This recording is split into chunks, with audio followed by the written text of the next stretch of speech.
And so this is all interesting in terms of if you can help your players to understand that these are the likely scenarios, you're at least trying to build a bridge between all of the different styles. Okay, so today we've really spoken about these three models, and I hope that it's become apparent that if you take the time to establish what a clear and well-developed foundation can do for your season, you can go a long way towards ensuring that, not that you don't have conflict, because you will have conflict and you should have conflict, but that conflict is a healthy style of conflict. Okay, now I think we've got a few minutes left, so if anyone would like to ask any questions, please feel free. I'll see if I can see them on my screen. Okay, at what point in the season would you introduce disc to your team? That's a great question. Typically we like to do disc in the pre-season, mainly because once the season starts we find that athletes tend to get a little bit sidetracked, obviously with important things such as actually competing, and they've got their own student responsibilities as well. So pre-season is a great time to introduce disc. Having said that, there's a team which we're working with here in Australia who has just come on board midway through their season. Why have they come on board? Because their season is not going well, and at that point they've got a number of games remaining, and essentially we're going to start this process now. Next question. Okay, touch briefly on roles at the college level. Often we have players who play much less than others. What is the best way to approach those people and keep them buying into the team and to the end goal? How do you keep them involved even though they're obviously struggling with their roles and playing less time? Yeah, we call that bench management, and basically what we're talking about when we're managing our bench is essentially what are the behavioural expectations of the people who are not necessarily always playing. But from my perspective, it's really important to have the team understand that every single team member is a critical team member, and that's about how we value each team member from the coach's perspective. And I've seen it done really, really well, where it's become so clear that obviously at practice you can't have a successful practice season without all of your players being there, even if you are considering those players to be just a bench player. The reality is that bench players, with some of the teams that we've worked with, the bench players have been the communicators, they've been the encouragers, they've been the ones that really do establish and maintain that sense of energy in the team. And so they can still have just as critical a role.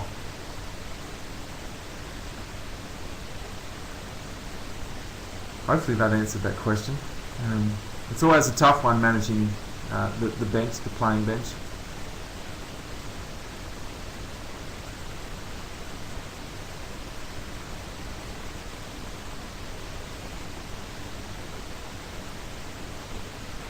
Okay, do the colours that you have in the disc model shown and reflect other models like true colours? Yeah, so if you have a model of behaviour such as the true colours model, basically that will be a version of disc. So disc is the original model, and there have been many adaptations. What's interesting about disc, a bit of history on disc, is it was created by William Moulton Marston in 1928 when he wrote a book called The Emotions of Normal People. And essentially he never copyrighted or patented any of the technology behind disc, and so therefore different versions of it have been created. And so I think if you use disc, that's great. Certainly it creates a common language rather than some of the lesser known models. Certainly disc is the most reliable and valid profiling tool available globally today. Has a very high level of reliability, which is essentially saying that when you test then retest, the results are relatively similar, and it's valid in terms of it's basically testing what it says it's going to be testing. Is there a way to obtain the student athlete disc and coach's disc to share with our team? There is a way to be profiled if you go to our website or send us an email. We're more than happy to help you with that. We find that this is an evolution in sport. We certainly find that here in Australia, but overseas more coaches are searching for this type of information. But does D reflect the colour gold but yours is in red? Yes, our colour is red, so that's the original disc colours, or the updated version of the disc colours.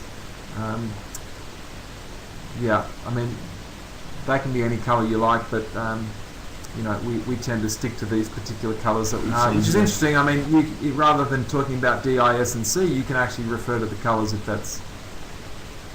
how would you recommend the coaches manages their differences as staff utilising the DISC model? Well, I can tell you, okay, so that is as a staff you work when they're mostly D. Okay, so when you're mostly D, that's a really interesting one because as you see that, Ds can be the least compatible, but what's critical is that if there is a strong hierarchy in terms of if there is strong levels of respect between the coaches, that's when Ds will work together. What I mean by that is that if one D has a lot of respect for another D, there will never be a problem.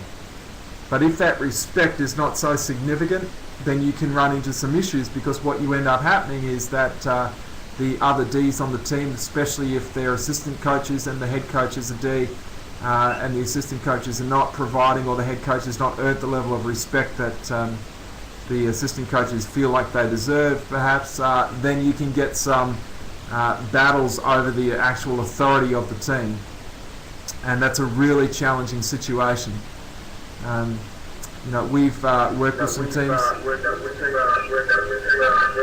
that have a fair few D-style coaches, and they've found ways to work together.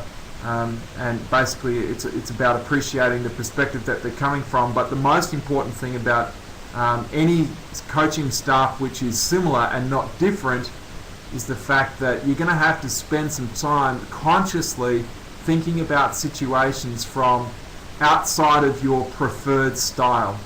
And what I mean by that is that you're going to have to think about things from a D, not just a D perspective, but a C, an S and an I. So you're going to have to consciously move your way around that model in order to come up with a holistic view on something. And so the benefit of having diversity in your coaching staff is that you're naturally going to have varying opinions and different ways of seeing things.